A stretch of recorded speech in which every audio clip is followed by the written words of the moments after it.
I dumped my girlfriend because she made a test Instagram story and I failed. I, 26 male, broke up with my girlfriend of 9 months yesterday because I'm apparently supposed to treat her Instagram like a job interview. She posted a black screen to her story with a caption, "Some people really disappoint you, LOL." No context, no explanation, just that. So I ignored it. Because I'm not a mind reader and I'm not going to play high school games. I assumed it was about one of her friends, or just her being passive-aggressive about work or whatever. Well, apparently that was a test. She told me I failed because I didn't message her right away asking what was wrong. She said it showed I don't care enough to check in. I told her I don't check Instagram every 5 minutes, and if she has a problem with me, she should act like an adult and talk to me instead of fishing for attention through vague stories. She said I was being cold and emotionally unavailable. I said she was being manipulative and immature. She cried. I packed my stuff. She's still messaging me telling me I'm heartless for leaving over one small thing. But it's not one small thing. It's the million little red flags I've ignored for too long. The tests, the mood swings, the social media drama. I'm not dating a puzzle I have to solve daily just to avoid a tantrum. I want peace, not stories written in invisible ink that I'm expected to decode while she sits there with her arms crossed, waiting to see if I love her enough to notice. Done. Blocked. Logged out. I feel like I can breathe again. Now for the top comments. I think testing in relationships are a deal breaker. It automatically shows a lack of trust. I agree. It's such a childish thing. This will be a deal breaker for me from now on.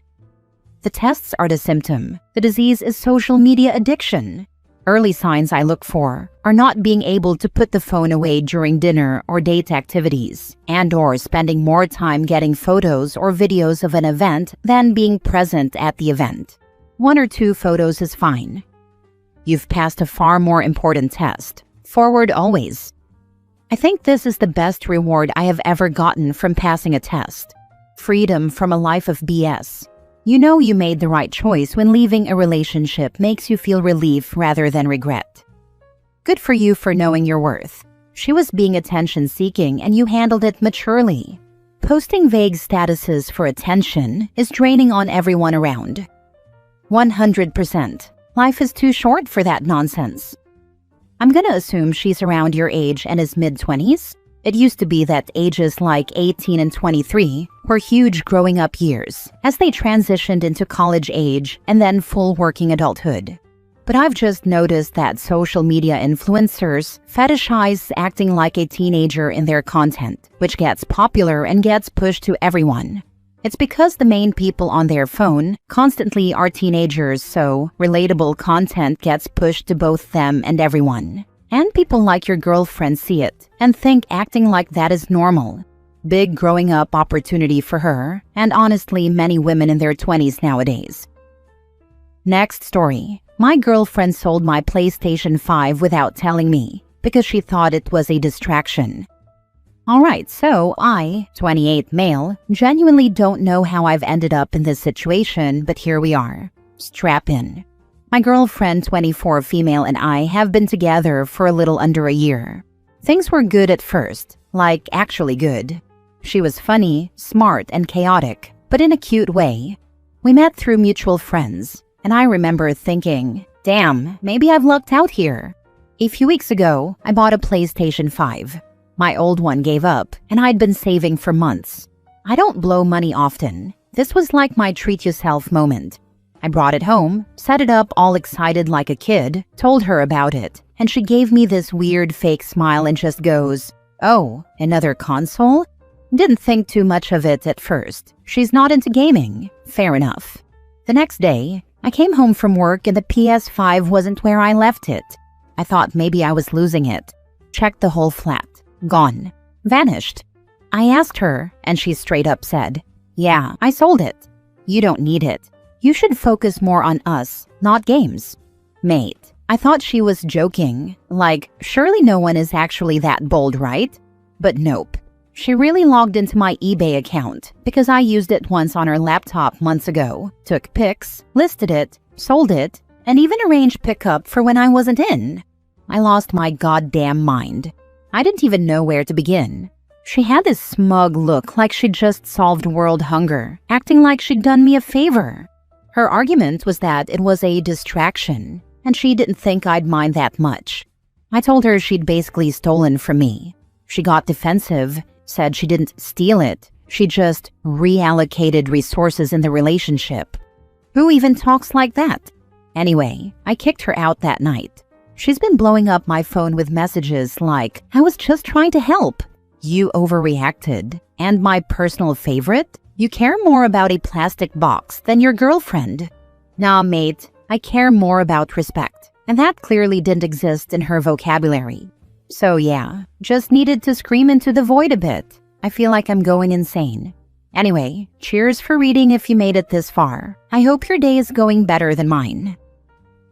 What happened to the money from selling your PlayStation 5? Because if she kept it, it's theft. Also, just block her. If she gets nasty on socials, so be it. The people who know you will stick by you. Those that don't, well, good riddance to bad rubbish. I got the cash before kicking her out. I have a lot of free time now and can't wait to spend it with my new PS5. My partner just randomly told me, "Hey, I bought a gaming laptop this morning, out of the blue, literally 2 days ago." My response? Cool, hope you like it. You can finally play cross-platform games with your friends. Weird energy for your less than year-long girlfriend to decide it's a distraction, not even a week after getting it. God forbid a man have a hobby. Good on you for throwing her out and drawing the line in the sand right then and there.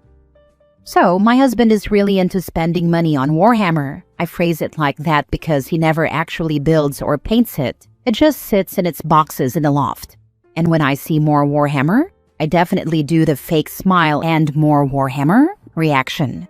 And then when he's expecting me to pick up the tab whenever we go anywhere or do anything, because I've got the better job, I can't deny it rankles just a little. But I'd still never go so far as to sell it behind his back. He's playing the long game. Most Warhammer boxes go up exponentially over time.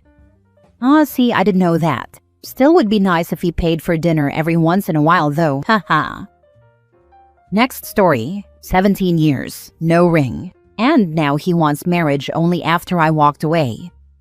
My ex-boyfriend and I were together since we were 15. It's been 17 years and he didn't propose.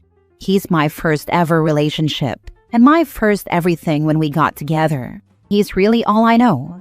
He knew I wanted to get married. We had spoken about marriage from day one, yet he still hasn't asked me. I just stopped bringing it up and I decided to put myself first. We had a conversation last year. I told him that I can't continue living like this and that marriage is important to me. He said that it's just a piece of paper. I told him that to me it wasn't. We rarely ever fought, and we got along really well. My issue is that he talked about everything else but marriage. He wanted to buy a house with me, even talked about having kids, but didn't make that commitment. I realized that I couldn't keep going like that, so I left. And it's been a few months since we've not been together. I left our shared apartment and moved back in with my parents. He sent a ton of long texts saying he wants me back and that he wants to marry me. Now I just feel like it's a little too late. Why does it take leaving him? Getting a ring now wouldn't even feel genuine to me. It would feel so forced. Of course I do miss him, but I also know my worth. I'm so depressed and still cry about it every day. I don't know why I'm on here writing. I think I just needed to vent. Now for the comments. Come on, it's a shut up ring. He doesn't want to get married. You deserve better. Girl, this is your chance to get out there and discover life. Be single, have fun, meet people, go places, find joy with someone who can't wait to marry you. You deserve all of that, at a minimum. I was married for 17 years, and he wanted a divorce. I had never even been to a concert, though he'd been during. I started college, made new friends that weren't his, saw Evanescence live, and traveled a bit. He will lie to your face to get you back. Heck, he may even marry you, and he will make the rest of your life miserable for it. He doesn't want the responsibilities that come with marriage, nor does he want the benefits that come with it. Let's not forget he has nothing to lose by baby trapping you and making you do all the work. People who claim marriage is just a meaningless piece of paper are always the ones who fight the hardest to not sign that same piece of meaningless paper. My only piece of advice is to cut him out of your life completely. Clean break. There is a somewhat decent chance he'll be engaged within 2 years, and that will hurt. His sudden rush to get married will have nothing to do with you, but it will feel like a comment on you and your relationship. What it will actually mean is he's a jerk who only now realizes he can't coast through relationships, giving less than the bare minimum anymore. And they are the ones who will gladly build up their careers and their assets, while their girlfriends tank their careers by having kids, and won't be entitled to any share of the assets because of that missing piece of paper. Girls, don't procreate with a guy who refuses to have any skin in the game. Getting married was important to my husband. I wasn't bothered. I wasn't against it, just didn't see it as being important. So we got married at 29 after 11 years together, because I cared that he cared. If he cared and listened, you would already be married. He doesn't care. He's just used to you being there and trying to placate you. Has he actually made any sort of effort to win you back? Ignore his words, they are meaningless. Watch his actions, they speak volumes. Ditto, it's a matter of trying to see the other person's perspective. If you consider something extremely important and your significant other considers it meaningless, they are either in bad faith, it's meaningful but not a positive, or they value your opinions and views extremely little. Like, if I think something is meaningless but my wife thinks it's hugely important, my first thought is, wait, maybe I'm missing something, because I value her thoughts. Next story. I married my wife because I loved her, but I'm starting to think she only married me because I was safe. We met in college. She was stunning, popular, charismatic, and she chose me. I was quiet, nerdy, never the guy women noticed. But she noticed me and I fell hard. We've been married 8 years now, but lately, I can't stop noticing little things. How she lights up talking about her career, her friends, but never about us. How she always calls me her rock, but never really seems excited to spend time with me. How sometimes she stares off when we're having dinner and seems a million miles away. Tonight she fell asleep on the couch with her phone unlocked, and I saw she had been scrolling through an ex's Instagram. Not messaging him, just looking. But it felt like a punch to the gut. I don't think she's cheating, but I'm starting to believe she married me because I was stable and wouldn't hurt her. Like I was plan B, the safe bet. I love her with everything I have, and yet I can't shake the thought that she might not feel the same. I don't even know how to bring this up without sounding insecure. I just needed to get this off my chest. There is a conversation to be had here. What you want to get from it is up to you. Being the safe choice doesn't mean you weren't also the right one. Worth having that hard convo though. The problem is, everyone needs to feel sexy or wanted at some point in a relationship, even guys. Now, safe can be sexy, but it requires work and regular reassurance that you also find other things attractive in addition to the safety. And if you're not willing to do that, then the safe moniker just hurts. There is a phase called the 7-year itch. It's not always exactly 7, but right around there. Pretty normal for couples to feel distant or question their marriage. My husband and I struggled with connection our 7th year together. We had to kind of force the communication for a while, asking targeted questions, open-ended conversations about how we felt about our relationship and what we'd like to work on. A year later, and we are closer than ever. We no longer have to try to have those conversations. They're just happening, and we are making space for each other because we communicated that's what we wanted. Dr. Reddit often prescribes divorce, but in this case, I think some honest communication and maybe individual therapy to address your self-esteem issues should be more than adequate. Heck, I remember having that feeling maybe 3 years in my relationship, right before we got engaged. It was weird. We were having sex and it just felt off, like we both kind of stopped halfway through and questioned what we were even doing. We had a lot of difficult discussions, and it was genuinely hard to know if we should continue or not. We obviously did, and have been happily married for almost 10 years now. Each year gets better, and we really have gotten better and better at communication and doing things to make the other feel valued and appreciated. Last story. My friend told me something awful and I can't stop thinking about it. David, 36 male, and I, 39 male, have been friends since high school. My high school had a thing where the freshman students would be assigned a senior to show them around, and that's how I met him. I was assigned to David. In high school, David started dating a girl named Sammy. They were the stereotypical high school sweetheart couple, going on cheesy dates and sending each other love letters, that type of couple. Well, they got married after college and were due to have a baby in April. However, Sammy had complications while giving birth and ended up passing away from excessive bleeding, leaving David as a single father to his newborn daughter. David, understandably, hasn't been taking it well at all. For the first month or so, his parents were helping him take care of his daughter but had to go back home, as they live about an hour away. Since then, I've been helping David as much as I can, as we live in the same town. Last night, he called me at about 2 a.m. and told me to come over because he needed to talk to me about something important. Even though he had woken me up, I wasn't about to leave him alone, so I drove to his house and found him sitting on his front step drinking a beer. It was clear he had been crying, and that definitely wasn't his first drink. He told me to sit with him, so I did. What he told me next is what I can't stop thinking about. David told me that Sammy never wanted to have kids, but David did.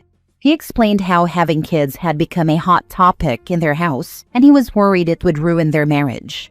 He didn't want her to leave him and also wanted a baby, so he chose to sabotage her birth control and convince her to keep the pregnancy. He told me that now he believes her death is his fault and said that he can't look at their daughter without feeling guilty and like a murderer. I was genuinely at a loss for words. I didn't know what to think, and I honestly still don't. After his confession, I just convinced him to go to bed and tried not to think about what he had just told me. I'm not even sure what to think anymore. This whole situation is disgusting. That was 3 days ago, and I've kept in contact with him briefly until I can figure out what to do next. I just genuinely don't know what to do now. Convince David to get therapy. He owes it to his daughter to become the best person he can, to become the best father to his child. That is how he makes up for his a-hole behavior. Yeah, dude needs some expert grief counseling and serious therapy. Honestly, he deserves to feel that way, but his daughter deserves a better father. Yeah, he feels like he caused his wife's death because he literally did. Edit. Thank you everyone for the advice and feedback. Sorry I haven't been replying to any comments. I got pretty busy with life last night and, well, now there are far too many comments to answer, haha. I think the general consensus is that David needs therapy, so I'm going to try to have a talk with him about it sometime in the next few days. Thanks again to everyone for taking the time to comment on my post.